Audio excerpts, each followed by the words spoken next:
This is a real battle of ideas. We've had something of a consensus for 30, 40 years about how to run government, no matter whether Labour or Conservatives have been leading that government. And it's about driving for more efficient use of public spending, bringing in some of the techniques from the private sector, like targets and a certain sort of managerialism. But you've had a broad consensus there, and the government was there to work with the private sector, and the boundary might go back and forth a bit, but the techniques for doing all that would get better and better.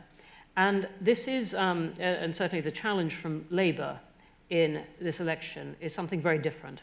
They don't see it that way, and they have gone to great length in their manifesto to spell out just how differently they see things. And while we can talk about the individual policies, I think we have to capture as well that this is really a different worldview about how government works, as well as the size of the state.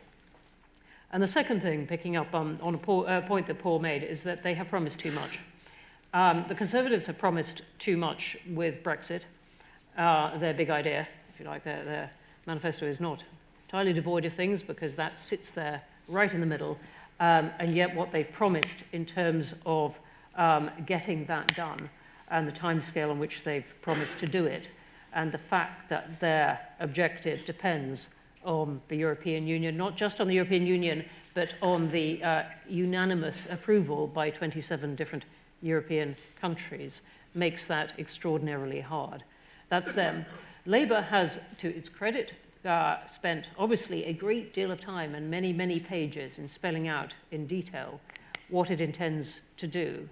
The sheer volume of this is hard to capture. Paul and many others have captured the amount with a pound sign in front, and that is pretty eye-watering for a start. An extra 83 billion a year by 2023 of public spending before getting on to the WASPI Women Pension Pledge. But the sheer bureaucratic volume of what they try to do, I think we need to remind ourselves of. It take them years, possibly, simply to create the 3 new departments they want.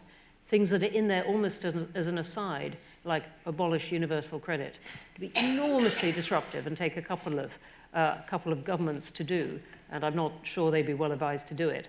And that's before getting onto some of the big planks of what they want to do, like renationalisation and so on. So, they've got enough in there for many, many governments, and this question of prioritisation, I think, would be particularly forceful directed at them. Let me just pick up on some of the details. On public services, and thank you, we've done a lot of work on this. And after the spending squeeze started in 2010, we found that there was a lot of improvement in efficiency in many public services, and then standards started to drop. Even in some of those, such as education, that were comparatively shielded in the beginning, you have seen a drop in performance by some definition of that. The question is what these manifestos mean now. The Conservative one would broadly, in our view, keep pace with demand. It would maintain things.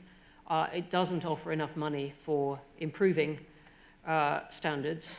Labour does, but just absolutely touching on the point that Stephanie rightly raised, where does all this go? This is an old problem. You've had demand for health and the cost of health growing at 2 or 3 times the rate of GDP, even when GDP was in a sprightlier form than it's been at the moment. And something had to give. As Paul's been describing, it's in recent years been other public services. But the question is, where is this going to go if we're not going to become a health service with a small country attached? And something of the same painful truth is visible at local government, where the commitment to fund social care is really squeezing out other local services. And you've got a nasty democratic problem building up there, that people think they pay their local taxes for things like libraries and parks that everyone enjoys. And in fact, more and more of that money is going to things that only part of the borough or council area will enjoy, which is social care. And that is building up. On ownership, which matters a great deal to Labour, we can see from this manifesto, Labour has really set out, it believes that it matters who owns things. It matters that if the government owns things, it matters if workers own things. And it is clearly after a transfer of power through this ownership. I think it is yet to make the case that government ownership of many of the problematic things it has alighted on, for example, the railways, would lead to a dramatic improvement. These are problematic for many reasons, but they were under government ownership before. It is absolutely true that in some cases privatization has not helped, but the fault, I think, lies more easily, it's more easy to identify the faults with a regulatory regime, and that would be an easier starting point than simply pulling the whole lot into government hands again. And there is not, in many cases, capacity to manage these things in the way that there was in the past in government. And to say that all these problems will suddenly go away. They won't. They will be more easily pinned at the door of ministers than they are when they're in private ownership. And I think Labour really has to look at that. We've done a lot of work on outsourcing to the private sector. And, in some cases, absolutely, stuff should have not have been outsourced. Probation is one example we hold up a lot. Some cases it should have been and has worked well and has delivered enormous savings for the public purse. But it is a case of babies in bathwater, I think. And I would have liked to see Labour express more discrimination between these things rather than the very ideologically based approach to ownership.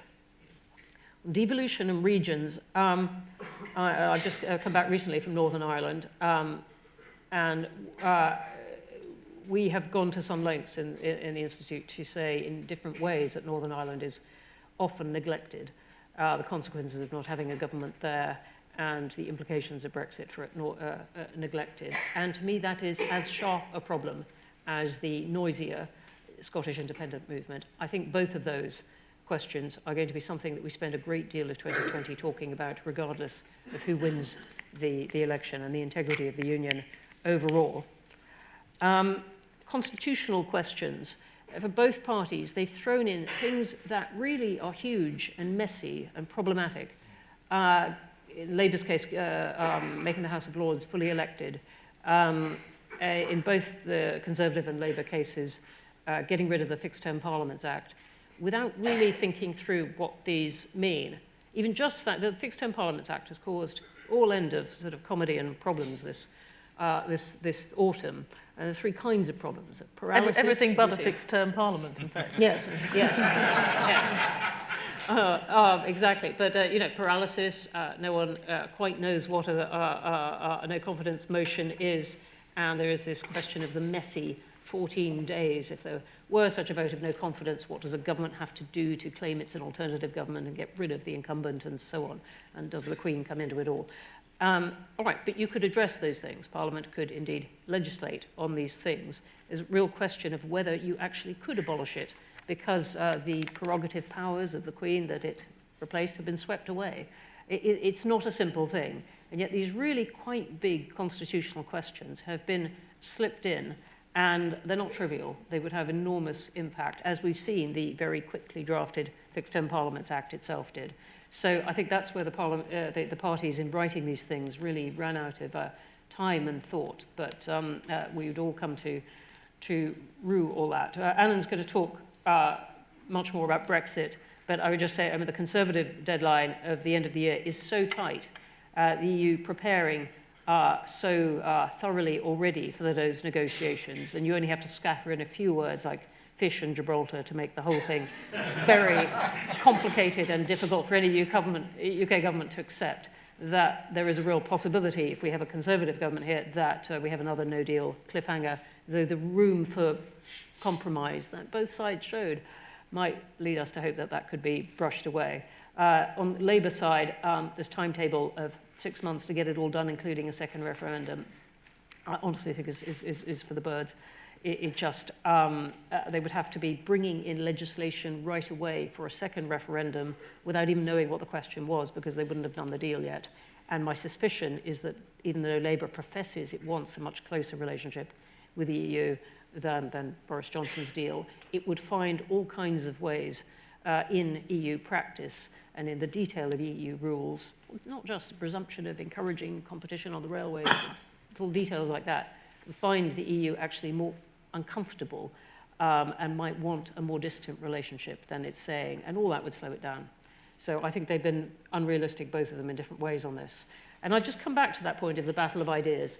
I mean, these are two very, very different expressions of how government works and the role that government plays in fixing things, and by extension, the role of freedom for individuals or businesses.